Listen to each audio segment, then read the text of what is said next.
Hi everyone, Rachel here with a November wrap-up. I know, it's December 10th? Originally I wanted to record on Friday, but Friday, December 8th was Jim Morrison's birthday. And if you saw my last post, you know that my daughter wanted to create a ritual for him in celebration. So she learned all about Day of the Dead in school and she was really inspired. She takes things very seriously. Her ideas are quite inspired. And we made some food for him, if I didn't mention that already. We laid that out on the altar and she created the bracelet with his initials out of some beads that she had, and we just collected things from around the house that we knew he loved and enjoyed. And it was good. And we turned the lights off, we had candles, she played a live version of The End that she really enjoys, and we like danced around. I didn't record any of that, that would have ruined it, but we did take a few photos of the altar itself. So what happened in November? Nothing, aside from Goth Lit November. It's a challenge that Bailey and I created, as you probably know, where you choose one book from each category of Gothic literature that we compiled. This isn't blood, by the way. Goth Lit November for me really suited its purpose in brightening the bleakness of November. So I fell into quite a funk, actually. Even despite all the reading, those were the brightest parts of my day. But I was getting really cranky about the holidays. It's hard when you have a mixed family. So we also get quite down about you know, the material aspects of it. We decided this year, my boyfriend says we're canceling Christmas. We're not really canceling it. We're just not going to spend as much money. And we're already feeling a lot better about it. But anyway, I brought myself out of my funk in a couple of different ways this month, not in November. Oh, I'm so like all over the place. It's supposed to be a November wrap up, but really nothing happened in November that I can remember other than books, which we will get to very soon. So last weekend, my daughter was with her grandparents. So my boyfriend and I decided to go out on the town like big kids. And that's something that we used to do, you know, frequently when we had more babysitters. But the last few times we've tried to do that, just don't have fun like we used to. But this was the first time in a long time we did enjoy ourselves. And we enjoyed ourselves so much that the next day, most of the next day, I was in recovery. And I remember I was just feeling good, like just feeling better. Like my energy was just festering, you know? I was like, I just needed to go out. I just need to go out and be earthy. And we did that. And I was feeling a lot better. And then I was doing some work from home. And all of a sudden, I was accosted by this strong craving for Wendy's, which was one of my favorite places when I was a teenager. I loved Wendy's and Arby's. And I was sitting there trying to get some work done on the computer, and I couldn't stop thinking about it. And finally, I was like, Rachel, you can make it happen. You can make this dream a reality. You can go to Wendy's. And I was like, oh my God, I can. And so I told my boyfriend about it. He was so excited.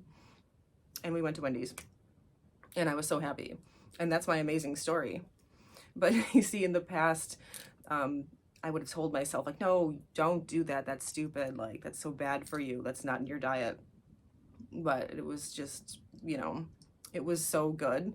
And then after I had the burger, Big Bacon Classic, I was like, let's just put the tree up. See, we always put the tree up on the late side, and then we leave it up into like March because we do the artificial tree. It's what we both grew up with. We were doing the real trees for a while, and we don't do that anymore. But I was like, let's just do it before we start getting asked by my daughter to do it. It'll feel better if we do it without being nagged. Go up in the attic and get the ornaments and everything, you know. So we did that. So my daughter came home from her grandparents and we put the tree up. And this was on December 2nd, I think, which is really early for us. Usually it's like, I don't know, the week before Christmas or a few days before Christmas. We listened to some Duke Ellington Nutcracker, just beautiful. And it was really nice, and I've been feeling better. And then yesterday I took my daughter to Michael's and I bought her some stuff to put a wreath together. So she did her own wreath. So pretty. She did such a good job. I knew she would.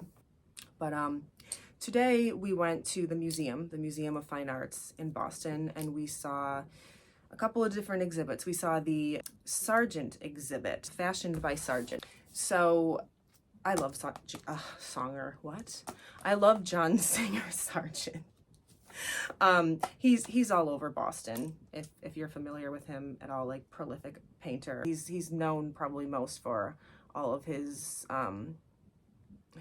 portraits of people that could afford a portrait artist. But anyway, he's amazing, and he did all of the murals in the Museum of Fine Arts and the Boston Public Library, I believe, and I'll show you some pages. And so this was called Fashioned by Sargent. So this particular exhibit, I love this sort of thing. It included Why Can't I Talk? Because this is so beautiful, that's why. It included examples of the clothing that the people in the portraits were wearing. Oh, look at that blue velvet. It's gorgeous. I mean, oh my gosh, just amazing. This exhibit, I love Sargent. I have a couple of his books around the house. This was sort of an aside. I go to the museum all the time. I have a membership. Anyway, I wanted to go because there was another exhibit. I forget what it was called. Women of Renaissance Europe or something. Like, I think it was just Italy. I can't. I guess I should drink more blood. I can't think. Sorry, I'm all over the place. Anyway, it was the unheard voices of women artists in Renaissance Italy. And I don't remember what the exhibit was called. But anyway, by the time we got to the women of Renaissance Italy, my boyfriend and my daughter were a little bit burnt out because they enjoy it, but I guess they're not as dorky as me when it comes to that. So they were just sort of sitting there and they weren't really looking at the things with me. And I was like, come on guys, come look at these really weird shoes. And they got right up because it was so cool. They had some really interesting artifacts like that, like textiles and things that had survived, like beautiful textiles that I wish I could have as curtains or something in my house that survived since the 15th century. So cool. Anyway, yeah, that's what we did today. Always lovely to go to the museum. So I think I can't recall anything else that happened that wasn't even November. That happened today. I can't think of anything else that's happened in November or December, really, aside from Goth Lit November. So let's try to get right into it. So the Castle of Otranto, this was known as the first Gothic novel, and I'm not going to talk about it because I think I already did. I talked about it in my TBR. It was okay. I thought it was silly. I guess that's why I didn't read a lot of Gothic literature when I was younger. I don't know, I read a lot of like Russian classics and things, but it is what it is. And I'm glad I read it. Conjure Wife, I really enjoyed. This would be in the contemporary category. And I already talked about this one as well, and it was good. And Poe, I read a couple of short stories. So I read Fall of the House of Usher, and I read The Mask of the Red Death. Mask of the Red Death had some lovely imagery, and it called to mind for me the film version with Vincent Price, which of course these film versions, usually with Vincent Price, were more like not original stories, but they really had to come up with this big story or bigger story. They were just sort of based loosely on ideas by Poe. And The Mask of the Red Death is a good one. It's quite disturbing. There's a couple of scenes, or maybe just one scene, that was pretty disturbing to me, honestly. So I wasn't sure if I wanted my daughter to watch it, but I I don't know. I'm not going to talk about this anymore. Flannery O'Connor. I was excited to start reading Flannery O'Connor. Don't read this if you're uncomfortable with bad things happening unexpectedly to normal people or people who didn't like go out and seek it, you know. Dragonwyck by Anya Seton. Fun, historical, Gothic romance from the 1940s, and the setting is the Hudson River Valley in the 1840s, and this young woman, she's a farm girl. She gets invited by this really wealthy, distant relative to stay at his grand manor for the summer, ... So fun if you like that sort of thing. It was fun. The Goddess of Demon. I'm trying to be nice to this. It was silly. This was the kind of thing that was published weekly or monthly in a magazine filled with Gothic novels. And Richard Marsh was quite prolific. I guess he wrote a book called The Beetle that people actually really love, and maybe that one's better. I already read the synopsis to this, and I don't want this video to be too long. Yeah, I don't know. It's just supposed to be for fun. I was having a little bit of fun, and then I got pretty bored, but I finished it. And I guess it was just sort of cute and kind of annoying. But these Valancourt book publications, like, kudos to them, because the supplementary material that is included is really great. Like, there are all of these examples from contemporary literature and news clippings and whatnot about things that were themes that you find in this book and other Gothic literature of the time that, like, influenced the writing. Like Jack the Ripper. There were articles about Jack the Ripper. A number of articles and literature about the London fog, you know, brought on by all of the pollution from the coal. So I love Valancourt books. The Vampire Tarot by Robert M. Place. I read the guidebook. This is fascinating for vampire lovers and for Dracula lovers. I learned some new things. He speaks at length about the anima and the animus being the driving force behind the vampire myth, which was really cool. And his breakdown of Bram Stoker's Dracula, he just kind of went over the story. It made me want to read Dracula again. Dracula is just a good story. It really is. So, you know what? I think I have a bunch more. I'm going to flip the camera around because I feel like I can relax better. I don't have any space here. I don't have any space where I'm recording. So I have more, and just hold tight. Okay, so The Yellow Wallpaper by Charlotte Perkins Gilman. This was, oh my God, so good. So the synopsis is a woman suffering from postpartum depression goes with her husband to an old mansion in the country to rest. She's forbidden to write or to engage in any other activity which will upset her nerves.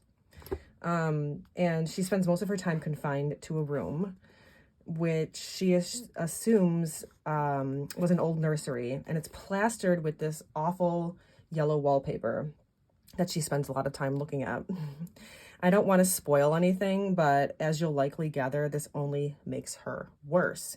So apparently a copy of this text was sent to the doctor who had prevented her, Charlotte Perkins Gilman, from writing during her own breakdown. She sent him a copy. And allegedly, he changed his treatment of nervous prostration, I think it's called, after reading this. So that's pretty interesting. This is so good. I'm sure I'll read it again. The Vampire and Other Tales of the Macabre. So I read The Vampire by John Polidori, and it was okay. You know, it was interesting. It was very, it was a history lesson for me. Polidori, I already talked about the background of this a bit in my other video, but Polidori told the publishers of the magazine, which this was going to be published in, that it was written by Lord Byron because it was based on a story by Lord Byron. So anyway, he told the publishers that Lord Byron wrote it, which increased the sales. And so the story was very widely read, and it spread the mythology of the vampire to a wider audience. You know, vampires were out there, you know, in folklore, and there were actually a handful of older vampiric poems by writers of the Romantic Age and the 18th century. But the vampire in literature was something new, and the vampire was also always very elusive, you know, in poetry. So anyway, I read this whole book. I read the introduction, which was very informative. I love these Oxford World Classics. And I read all of the other stories included in here. And they were all Gothic stories that were published in different magazines from the early 1800s primarily. Some of them were okay. Some of them were disturbing. Confessions of a Reformed Ribbon Man was disturbing. Really well written, though. Manos and Daimonos was good. It was creepy. I think Poe had talked about that as well. It's about this scientifically minded misanthrope. He and his father were both extremely isolated from society. And this guy, the son, he goes back out into society, and he finds himself just wanting to be alone again. But there's this weird dude who's just everywhere, smiling at him and following him. And he finds himself shipwrecked on an island, and the weird dude is there that he was hoping he was like happy that everybody on the ship had died. He was terrible, but oh my gosh, but the creepy dude was still there. And it was good. It was creepy, and it was pretty well written. And Byron's original story, it's called, what was it, like Arthur Darvill or something like that. Byron's original fragment is included in here as an appendix. So this was fun. This was fun. Okay. What else? The Monk by Matthew Lewis. So this was written in 1796, when Matthew Lewis was 20 years old. And he was also a member of, I don't know why I'm doing that, sorry. He was also a member of Parliament, like Horace Walpole, who wrote Castle of Otranto. And he was not a fan of the Catholic Church. And I'm thinking that he probably sought to call attention to the abuse of power by the church, and also of nobles, like people with entitled social positions. I'm sure you've all heard of this, but nothing quite prepared me for this. I know that it shocked audiences at the time, and Lewis had to revise later editions because he was basically forced to, because of mutual outcry by the critics. They were concerned its depravity would influence readers. And by the way, I watched the 1990 film. There's a few different film versions, and the film was less graphic than the novel. The late 18th century was a time of political upheaval and extreme violence, but it also allowed for the dawn of the Romantic Age, in which artists such as Lewis expressed their feelings and desires with more abandon. It's not badly written. For what it is, it's not badly written at all. There were some passages that actually caused me to reflect a bit. But its atmosphere is one of high contrast. There's this vivid scene of a summoning of the devil, and surprisingly, it's one of the most beautiful passages in the novel. Contrasting that with one of the most violent scenes taking place during a religious procession. As far as Gothic Lit is concerned, this was far more exciting than The Castle of Otranto. It kept me reading. It was well paced. Aside from this random swashbuckling adventure story with bandits in the woods in the middle of the book, I'm sure it was meant for pure entertainment. That might have suited a certain audience better. But anyway, my excitement turned to horror by the end of the book. So reader, be warned. There is some seriously triggering shit going down, okay? And it is displayed quite graphically. It honestly made me a little sick to my stomach. So I don't regret reading this at all, but yeah, whoa. Yeah, be warned, because that was a bit much. Okay, Carmilla. So this was good. This was so much fun. I'm sure most of you know what this is about. This also preceded Dracula. I think this one was from the 1870s. Joseph Sheridan Le Fanu, Irish author. It's about a lesbian vampire. And this particular edition has, I was wondering where that went. That's where the bookmark went. Ugh. These beautiful illustrations in it. So also, if you read this and you enjoy poetry, you might want to check out Coleridge's Christabel, which is unfinished, by the way, such a shame, but it's a beautiful, evocative poem. And apparently it was the inspiration for Carmilla. And having read Christabel like a few years ago, a lot of it's still stuck in my memory. I can definitely see the similarities. All right, The Witch and the Priest by Hilda Lewis. Okay, so I was not prepared for this one either, okay? I did not really read the synopsis to this. I didn't read the synopsis really to a lot of these books. I read a lot of reviews.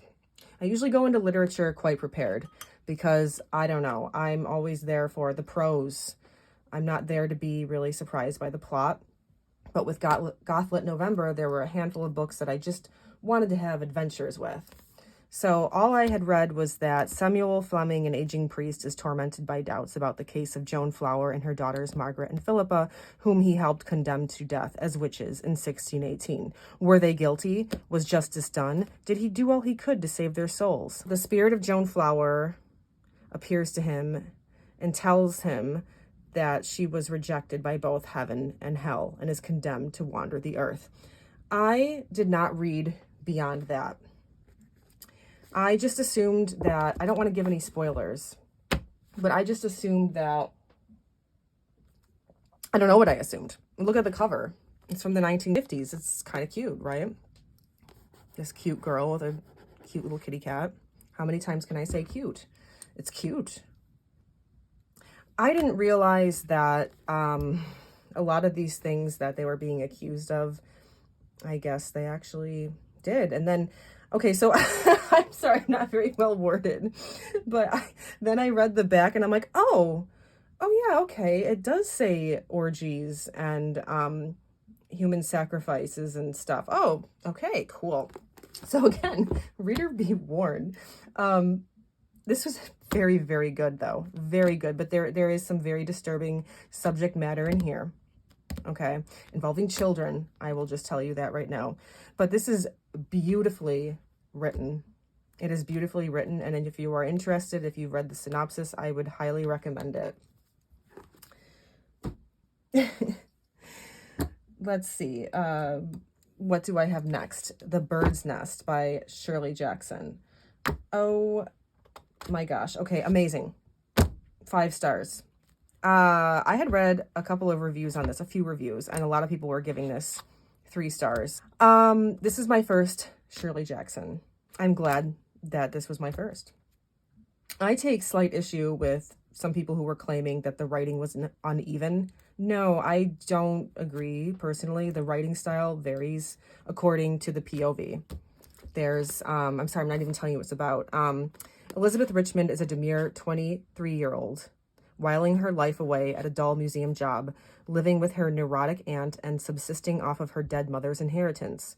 When Elizabeth begins to suffer terrible migraines and backaches, Aunt Morgan takes her to see Dr. Wright, a psychologist with some unusual techniques. Slowly, and with Shirley Jackson's characteristic chill, we learn that Elizabeth is not just one girl, but 4 separate and competing self-destructive personalities. Okay, so anyway, the writing style varies according to the POV. And I don't mind that at all, personally, if it's well written, which this is. For example, Dr. Right, or as one of Elizabeth's personalities likes to call him, Dr. Wrong, he comes off rather pompous in his chapters, but it's intentional. To me, his voice, it reflects the style of some Victorian novels written by men. Like his favorite personality, his favorite of Elizabeth's personalities is basically the doormat. Anyway, he comes off as pompous, but he's not unkind. He's just blinded by patriarchal power. So yeah, this was my first, as I was saying, of Shirley Jackson, and it was such a fun ride. I love her writing. Every sentence felt deliberate to me, like it was to suit an end. I could not put it down. I found it riveting. I read Manfred. I didn't read this whole thing. Yeah. Manfred is a dramatic poem. This guy, most likely Byron himself, tries to summon 7 spirits to aid him in complete forgetfulness of his dead love. He blames himself for her demise due to some great sin, which he's surely damned to hell for. And if you know anything about Byron's love life and you read this, you might know who he's alluding to, and I'm not going to say anymore. Okay. The Mad Woman in the Attic. I'm still reading this. I started this late. I started this like end of November. It's so good. So this is about the woman writer and the 19th century literary imagination. So I think I read a little bit about this in my last video, but this really got me reflecting heavily on my own past. The struggle of identity, the self-effaciousness, the battle to break free from the myth of the angel in the house. I do remember reading about the angel in the house through my reading of Virginia Woolf. I've read a ton of Virginia Woolf. And I found it beautifully contemplative, the way that Virginia wrote about her mother, as the angel in the house, that you have to kill the angel in the house. Anyway, reading some of the examples of women writers here, I see so many similarities in my own writing, the same metaphors I used, the same themes in the writing I did in the past, okay? And I hadn't read this, or I hadn't read any of the examples in here at the time. But anyway, that's one of the premises of this book, is the similarities in theme of the works of women writers of the past who were often isolated from each other's writing. Yet the similarities were there. There's this similar vein. It's so interesting. It's so good. Okay. What else do we have? So, Wuthering Heights, of course. Now, my daughter, as you know, I should talk about the books that she read. So my daughter read Wuthering Heights. We read this in tandem together. She also read Phyllis Reynolds Naylor, Jade Green, A Ghost Story. This is like a YA sort of book. Orphaned 15-year-old Judith Sparrow brings 2 secrets to her uncle's house in South Carolina. One, that her grief-stricken mother died in a madhouse. The other, that she has disobeyed the only condition to living in her uncle's home. Nothing green is allowed in the house. I'm not going to read any more. I didn't read this, but my daughter really liked it. And she was like, is there a movie about this? Bailey had recommended this to her, so thank you again, Bailey. And my daughter also read Rebecca by Daphne du Maurier, which I was so jealous. I've read it, of course, but I wanted to reread it, and I just couldn't. I was reading too much. But anyway, my daughter, she told me that she didn't want to be in the video, which is fine. She doesn't need a lot of exposure. I'm not going to force her. She really wanted to be in the other one.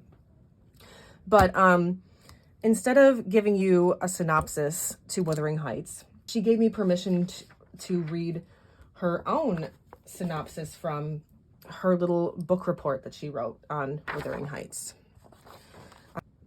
Wuthering Heights, a report on the entrancing tale by the late Emily Bronte. So here's your synopsis. Wuthering Heights is a fictional book written by Emily Bronte in 1847. The story is narrated by a Mrs. Ellen Dean, a housekeeper who grew up with the main characters of the story. The book starts out in the present day of the story, which is 1801, and is first narrated by a tenant by the name of Mr. Lockwood. Later, Nellie, Mrs. Dean, begins the tale that makes up most of the story and is also a chain of events that happened in the past. This flashback tale follows the characters Heathcliff and Cathy, otherwise known as Catherine, and their lives from childhood to present day. Cathy and Heathcliff are the main characters of the story who Nellie grew up with. Nellie was older than them, but still around their age, as she was 2 years younger than Catherine's older brother, Hindley. Nellie tells the story in detail, and there are only a few breaks from it to tell the reader what is happening in the present day. The story is filled with suspense, humor, excitement, a historical outlook on the past, and so much more. Nellie is a great narrator, as she has a first-hand account of just about everything that happens in the story. I also thought she had a great way of telling the story. I found the book very intriguing and hard to put down while I was reading it. Overall, Wuthering Heights is just very well written and remains the great masterpiece by Emily Bronte of the famous Bronte sisters. I definitely recommend you get yourself a copy as soon as you can. So thank you, Sweetie Todd, my sweet daughter, for that little synopsis, that little report there.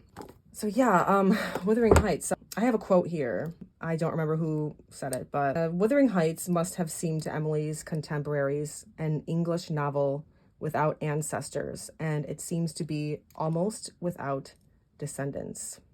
It's often said of Wuthering Heights that this is a novel without a heroine or a hero. I would say, in a sense, there's no hero, but nature. Nature and the pure force of will. The will of revenge, the will to die, maybe as a form of revenge. There is reward in the end, but I'm not going to say who's rewarded, and views might vary on that. So, I know there's so many essays on Wuthering Heights. There's this really cool one, which goes on at length about the perfect symmetry of the novel. Emily had a keen grasp of time and space, which is something noted by one of her teachers. And he's quoted as saying that were she a man, she could have been a great navigator. She also obviously had knowledge of the law, and I think that's why she created a historical setting rather than a contemporary one for Wuthering Heights, because the laws concerning property and marriage, like in the late 18th century, heavily influenced the plot. So yeah, I know a lot of people don't like this novel because they say they can't stand the characters and the cruelty of their actions.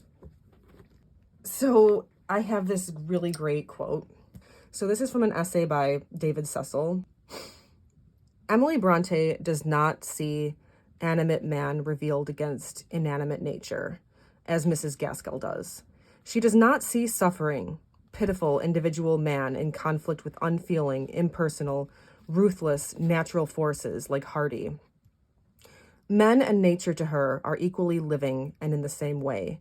To her, an angry man and an angry sky are not just metaphorically alike, they are actually alike in kind, different manifestations of a single spiritual reality. Oh my God. Yes. And it is an extremely spiritual work. We've been cranky lately in this house, okay? I've mentioned that, right? And one day I found myself telling my family in defense of just, you know, my aloofness, my crankiness. I was like, I'm just feeling a little bit Heathcliff. And my daughter nodded knowingly at me, and she was like, yeah. And we were like, yeah, I like that, you know? And the next day I'm like, are you feeling a little bit Heathcliff? Yeah. It's unhinged, and I like that. Charlotte's characters, you know, her sisters, Charlotte's characters and Jane Eyre, they rage against conformity. But it's a bit more restrained. I've read this like 4 times, and I'll keep on reading it. What makes it so readable to me is that despite the supercharged storms of emotion that is the heartbeat of the novel, it's impassioned while not coming off as wanton. You know what I mean? So if that's the case, shouldn't the novel be like all over the place? Like, what the fuck is going on? But as I said before, it's perfectly well structured, symmetrically structured, and it seems completely organic to me. Yeah, the essays on the symmetry are so interesting. I have another quote here. Again, and more important, Emily Bronte's vision of life does away with the ordinary antithesis between good and evil. To call some aspects of life good and some evil is to accept some experiences and to reject others. Again, to call some aspects of life good and some evil is to accept some experiences and to reject others. But it is an essential trait of Emily Bronte's attitude that it accepts all experience. Not that she is an optimist who believes that the pleasant parts of life are its only real aspects. The storm is as much part of her universe as the calm. Indeed, she is aware of the storm. She makes out the harsh elements of life to be as harsh as they can be. Her characters set no bridle on their destructive passions, nor do they repent of their destructive deeds. But since these deeds and passions do not spring from essentially destructive impulses, but impulses only destructive because they are diverted from pursuing their natural course, they are not bad. I mean, I guess you could say something about like narcissism, but I digress. Anyway, it's so awesome. Further, their fierceness and ruthlessness have, when confined to their true sphere, a necessary part to play in the cosmic scheme, and as such are to be accepted. Emily Bronte's outlook is not immoral, but it is pre-moral. Yeah, I get that. I get that. It is pre-moral. It concerns itself not with moral standards, but with those conditioning forces of life on which the naive erections of the human mind that we call moral standards are built up. It's like all's in concordance above the abyss. You know, to quote from Crowley in The Vision and the Voice, I think it is, below the abyss, contradiction is division, but above the abyss, contradiction is unity. And to me, Wuthering Heights is above the abyss. So yeah, those are the books I read. So movies, I'll talk about them very briefly. Like I said, I watched the 1990 version of The Monk. It was fun. And like I said, it was less graphic than the novel. So if you find things triggering, I would watch maybe that version of the movie instead. I've heard that the other versions of the film are also less graphic. We watched Dragonwyck. I forget what year that was, but that was another Vincent Price based on the book that I read. That was fun. But the next day we watched Rebecca, which I was like, oh my God, girl. I was talking to my daughter. I'm like, wait till you see Rebecca. She'd seen Rebecca, but she didn't remember it. I'm like, that is a movie. There are so many cinematic masterpieces that I cannot wait to show my daughter. Oh my God, so good. We watched The Corpse Bride, which was really cute. I hadn't seen that before. I thought it was interesting that the land of the dead was so much more colorful than the land of the living in, you know, Victorian England. It was so cool. And the ending of it I found moving, and I actually kind of teared up. Dracula 1992, I actually hadn't seen that in its entirety before. It was excellent. It was quite close to the book, except, you know, there were some embellishments, some heavy embellishments, but I get it. And it was very well done. Very beautiful film. The cinematography and the costumes were gorgeous. Dracula 1931. Oh yeah, I have some movie. Yeah, here's Rebecca. This is the Complete Legacy collection. I got this for my daughter for Christmas a couple of years ago. She loves Dracula. Bela Lugosi's the best. A lot of the movies in here are just silly. But I'm sure that, you know, the House of Frankenstein, is it? Or, no, Abbott and Costello Meet Frankenstein. That's fun. That's also Bela Lugosi. We watched Jane Eyre, my daughter and I.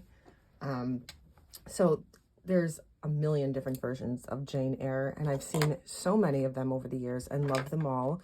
And this particular one I picked up a copy of recently because, I don't know, it was the one that stuck in my memory the most. I think I watched it when I was a teenager, maybe, and I had a copy on VHS.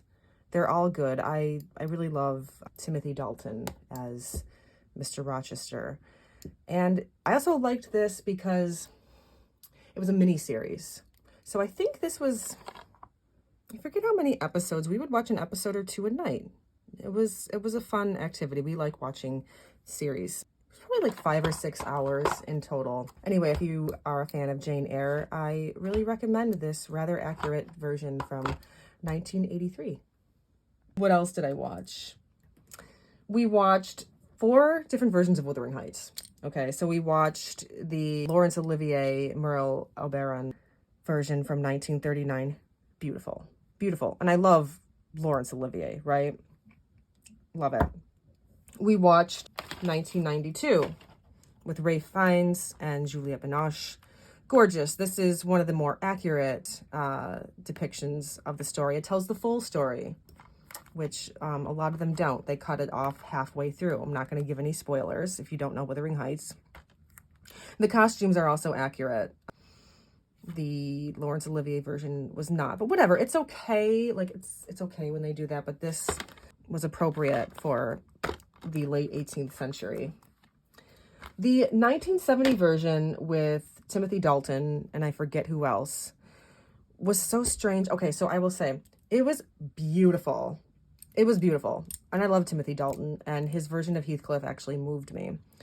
The cinematography, Nellie, you know, Mrs. Dean, the housekeeper / servant in the beginning, she was actually the right age.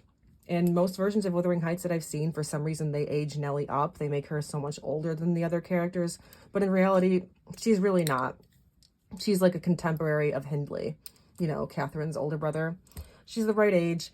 But just not just those technicalities, but there's this gorgeous score by Michel Legrand. Beautiful, beautiful.